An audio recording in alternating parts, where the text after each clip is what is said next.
El 28 de junio de 1914, un joven nacionalista serbio llamado Gavrilo Princip disparó contra el archiduque Francisco Fernando de Austria y su esposa Sofía.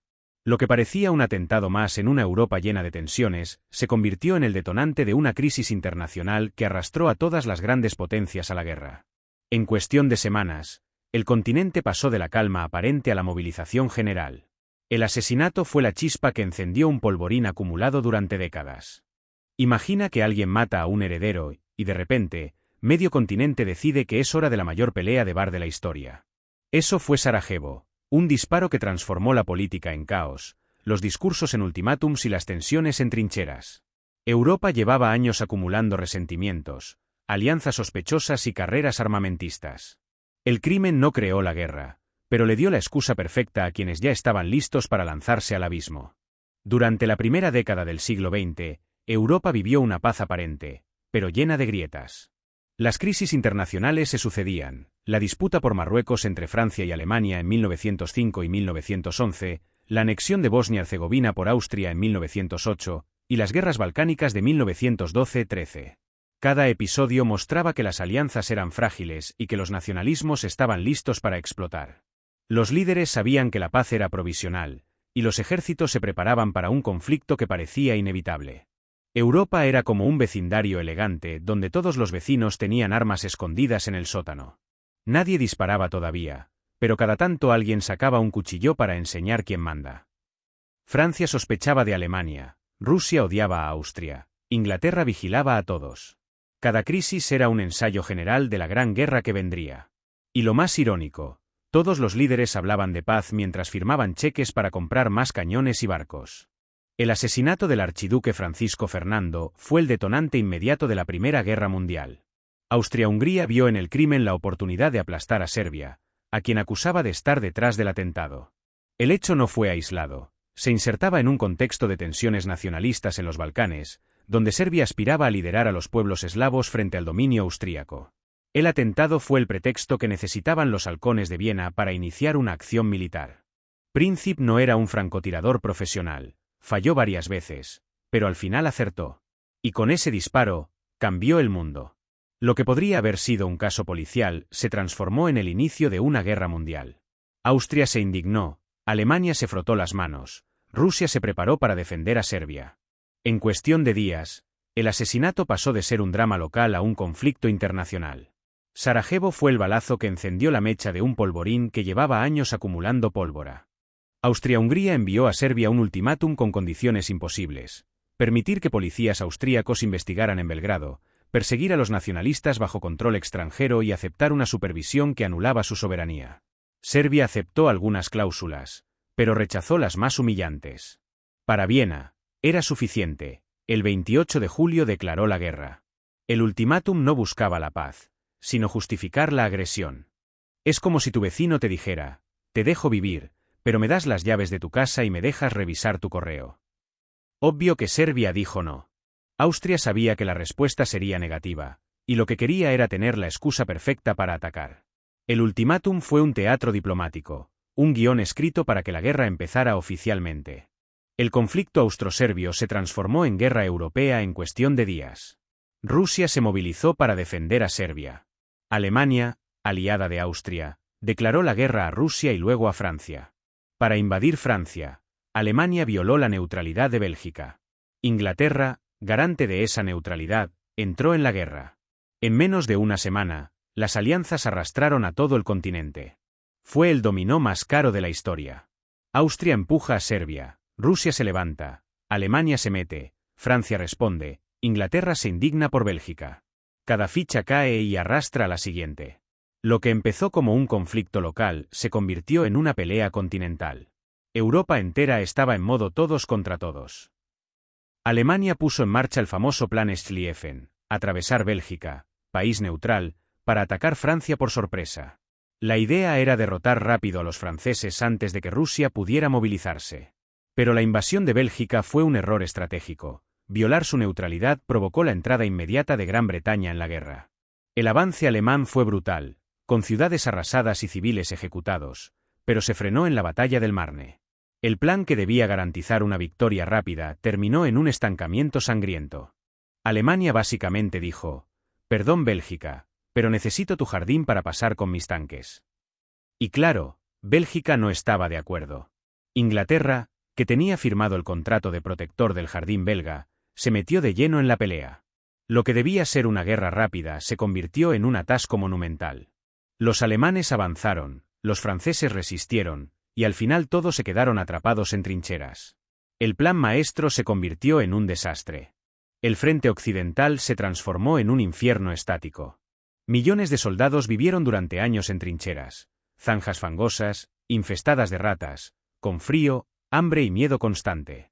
Cada ataque costaba miles de vidas para ganar apenas unos metros. La guerra moderna mostró su cara más cruel: ametralladoras, artillería pesada, gases tóxicos. La guerra de movimiento soñada por los generales se convirtió en una carnicería inmóvil. Imagina vivir 4 años en un agujero lleno de barro, ratas y bombas.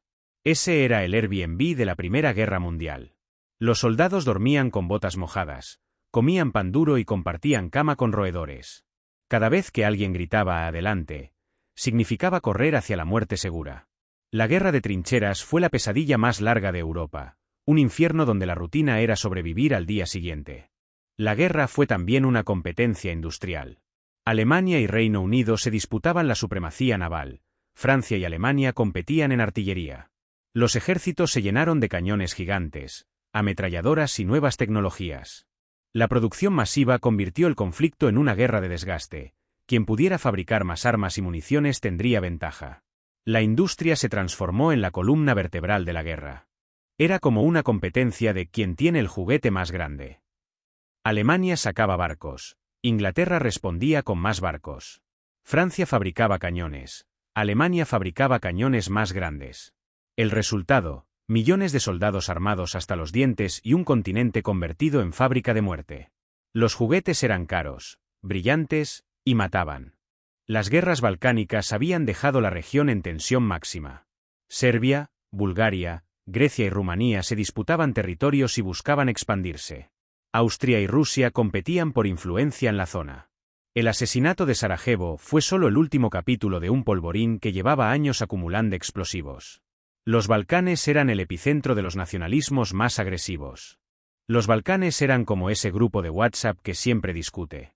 Serbia quería más territorio, Bulgaria quería revancha, Grecia defendía lo suyo, Rumanía miraba de reojo.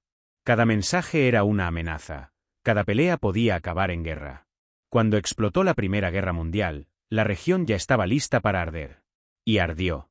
Italia era aliada de Alemania y Austria, pero decidió cambiar de bando. Buscaba territorios como el Trentino y Trieste, y la Entente le ofreció más recompensas. En 1915, Italia firmó un tratado secreto y entró en guerra contra sus antiguos aliados.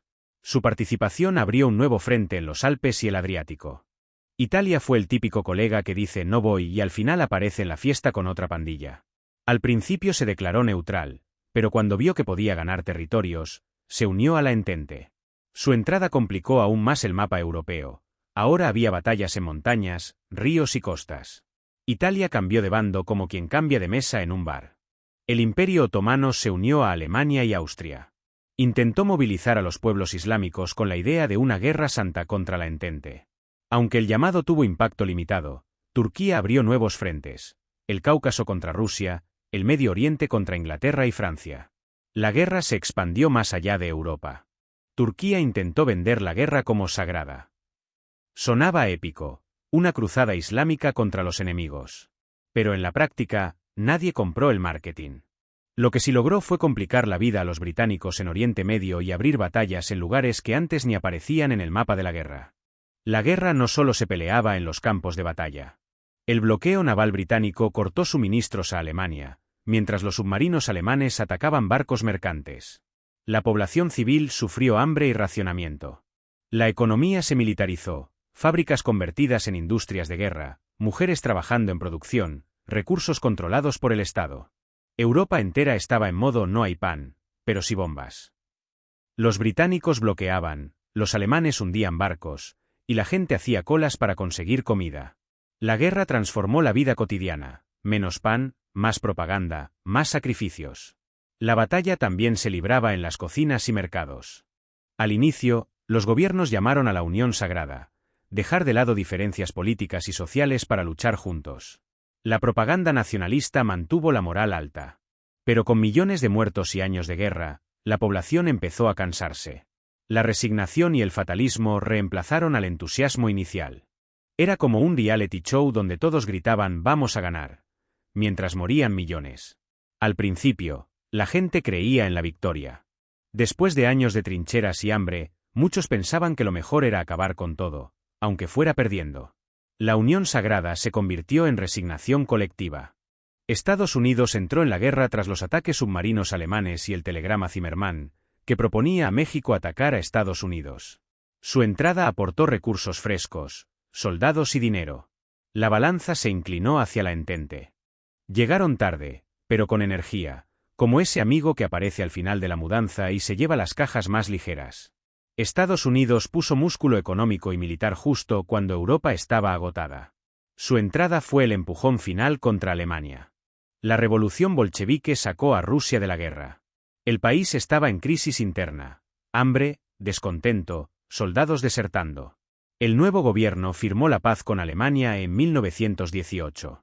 La retirada debilitó a la Entente, pero la entrada de Estados Unidos compensó la pérdida. Rusia dijo: «Tengo mis propios problemas, suerte con lo vuestro». Entre huelgas, hambre y revolución, el país se desmoronó. Los bolcheviques prefirieron consolidar su poder antes que seguir peleando. Alemania respiró aliviada, por poco tiempo. Tras 4 años de carnicería, el imperio alemán se encontraba exhausto. Sus aliados, Austria-Hungría, Turquía y Bulgaria, ya habían colapsado uno tras otro. La población sufría hambre, las tropas estaban desmoralizadas y las revueltas internas comenzaban a multiplicarse. El 11 de noviembre de 1918, Alemania firmó el armisticio en un vagón de tren en Compiègne, Francia. La guerra terminaba oficialmente, pero el continente quedaba devastado, millones de muertos, ciudades arrasadas, economías destrozadas. El mapa político de Europa se transformó, los imperios se desmoronaron y nacieron nuevos estados. Sin embargo, las condiciones impuestas a Alemania en el Tratado de Versalles sembraron resentimiento y humillación, preparando el terreno para un nuevo conflicto apenas 20 años después. La Primera Guerra Mundial no acabó con una victoria gloriosa, sino con un agotamiento colectivo. Alemania, rodeada y sin fuerzas, levantó la bandera blanca. El armisticio fue como apagar un incendio con gasolina, detuvo las balas, pero dejó brasas encendidas. Europa celebró el silencio de los cañones, pero detrás de las fiestas había hambre, ruinas y millones de familias destrozadas.